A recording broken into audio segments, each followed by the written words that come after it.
El 12 de junio de 1991, Boris Yeltsin es elegido democráticamente como el presidente de Rusia. Entre aplausos, risas y celebraciones, en su discurso se comprometió a acabar con el comunismo en su país. ¿Y qué mejor forma de hacerlo que abriendo los mercados? Razón por la cual Rusia se convirtió en un país bastante interesante para comenzar a invertir. Lo que le interesó a este sujeto de aquí, Bill Browder, un inversionista estadounidense que creó un fondo de inversión llamado Hermitage Fund, una decisión de la cual se terminaría arrepintiendo el resto de su vida.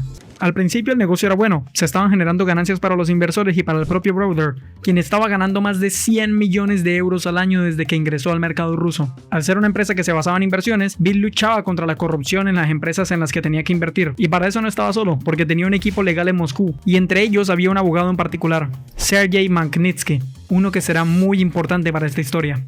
Bill luchaba mucho contra la corrupción corporativa en Rusia, quizás demasiado, porque públicamente criticó la malversación de fondos y malos manejos por parte del Estado ruso en empresas semipúblicas en las que Hermitage invertía. Era claro que había corrupción en las empresas en las que había mano del Estado ruso, pero como suele pasar en el mundo, si se molesta mucho a los corruptos, el enemigo pasa a ser uno. El 13 de noviembre de 2005, después de un viaje de negocios, Bill quiso regresar a su hogar en Rusia, pero se le denegó la entrada en el aeropuerto. Había sido expulsado del país y declarado una amenaza para la seguridad nacional. Todo porque al Estado ruso le estaba empezando a incomodar bastante sus declaraciones sobre la corrupción del país. Bill contactó con todas las personas de poder que conocía para poder recuperar su visa sin mucho éxito, hasta que en 2007 conoció a Dmitry Medvedev, quien en aquel entonces era el viceprimer ministro y le pidió ayuda.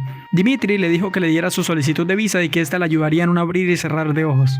Unas 2 semanas después, el teléfono de la empresa de Bill suena. Al descolgar, habla Artem Kuznetsov, oficial de la Unidad de Delitos Fiscales de Rusia. Él dice: entiendo que el director general de su empresa desea obtener una visa para ingresar al país y yo soy el responsable del informe, pero antes de hacerlo me gustaría tener una reunión informal con él, mostrarle unos documentos y que me responda unas preguntas. Si lo hace bien, podría concederle la visa. La empresa rechazó este intento de extorsión instantáneamente, esto sin saber los planes que tenía Artem, porque unas semanas después, el 4 de junio de 2007, fue Bill quien recibió una llamada de la secretaria de su oficina de Moscú, quien le dijo: Bill, hay 21 oficiales en esta oficina, están allanándola. Lo extraño aquí es que los policías no buscaban dinero ni joyas, buscaban archivos y papeles. Cuando encontraban un archivo de pago de impuestos lo guardaban. ¿Por qué? Bueno, pues en la versión de parte del Estado ruso, ellos dijeron que al parecer una de las empresas que eran de propiedad de Hermitage Fund, una que se llamaba Kameha, había pagado menos impuestos de los debidos en dividendos. Lo que era mentira, porque bastaba con ver los papeles que tenían para no solo saber que se habían pagado impuestos, sino que encima la empresa de Hermitage Fund había sobrepagado 4 millones de rublos al Estado ruso. Y mientras Browder estaba desesperado sin saber qué hacer y ni siquiera podía entrar a Rusia, ya Sergei Magnitsky, su abogado fiscal, estaba reconstruyendo el caso desde adentro. Lo primero que hizo fue averiguar para qué fue todo ese montaje del allanamiento. Pues descubrió que los estafadores realizaron este allanamiento para saber cuáles eran los activos que tenía la empresa y en qué bancos estaban depositados estos activos. Entre los documentos fiscales también se llevaron certificados corporativos de la empresa, documentos que fueron utilizados por los criminales para robar la propiedad de las empresas que hacían parte de Hermitage Fund. Los delincuentes fueron a los tribunales rusos de Kazán, San Petersburgo y Moscú, donde obtuvieron sentencias judiciales en contra de las empresas de Hermitage por contratos falsificados. Incluso utilizaron abogados reales con poderes notariales falsos para que representaran a las empresas de Hermitage, y en vez de defender a estas empresas, los abogados se declaraban culpables. Entre todas estas sentencias, las empresas de Hermitage estaban debiendo en indemnizaciones a las empresas falsas $1.300 millones. Pero los estafadores no contaron con algo, y es que cuando fueron a los principales bancos del país para pedir el embargo de cuentas bancarias y de los bienes, no se encontraron con nada, porque los verdaderos dueños, gracias a ser advertidos por Sergei, pues vaciaron sus cuentas bancarias para que de esa forma los estafadores no pudieran extraer ningún dinero. Al final, los ladrones habían invertido millones de dólares en sobornos y todo para nada. ¿O no?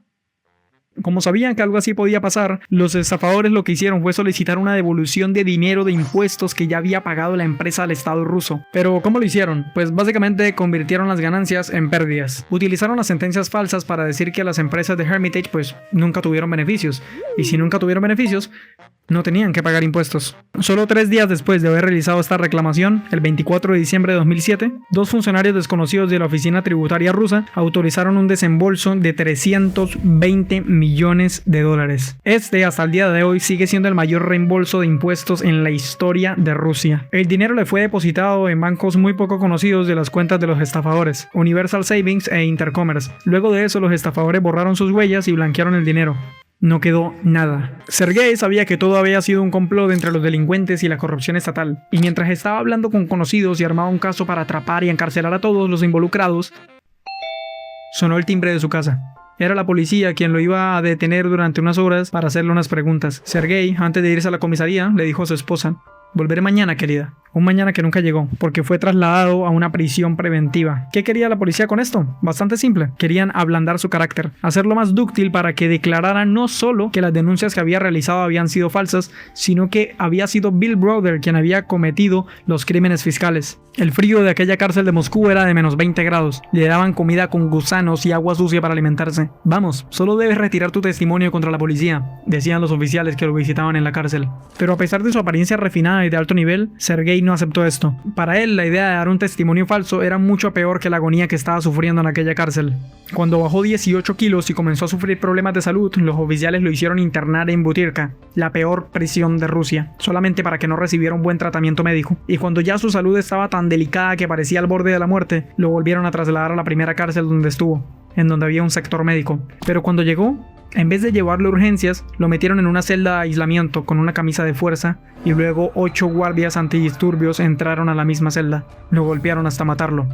3 días después del entierro, la Fiscalía General de Rusia había emitido un comunicado en el que no habían existido irregularidades por parte de los oficiales ni violaciones de los derechos humanos contra Sergei. Según ellos, murió por insuficiencia cardíaca. Tenía 37 años, una esposa y 2 hijos a los que nunca pudo volver a ver. Cuando se enteró de la muerte de Sergei, Bill se dio cuenta de que solo tenía un objetivo en su vida desde aquel día en adelante: dedicar todo su tiempo, energía y esfuerzo en perseguir a los culpables del crimen. Pero hacer justicia para Sergei parecía casi imposible. ¿Cómo iba a ser Bill para atrapar a todos los culpables? Y entonces pensó: si entre tantas personas recibieron 320 millones de dólares, tienen que hacer algo con este dinero. Tienen que gastarlo.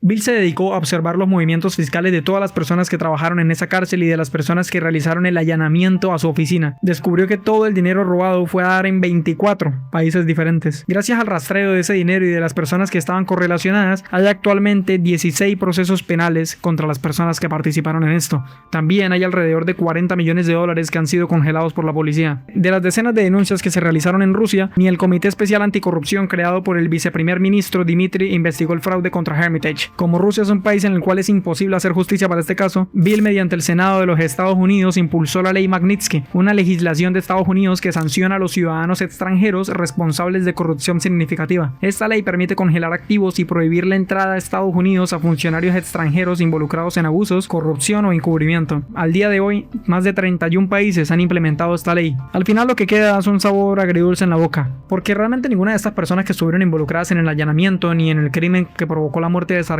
están actualmente en la cárcel. Probablemente la mayoría vive en mansiones de lujo y sin dificultades, pero ellos saben bien que no pueden volver a acercarse a la mayoría de países occidentales, porque el día que lo hagan, allí estará Bill Browder esperándolos perpetuamente.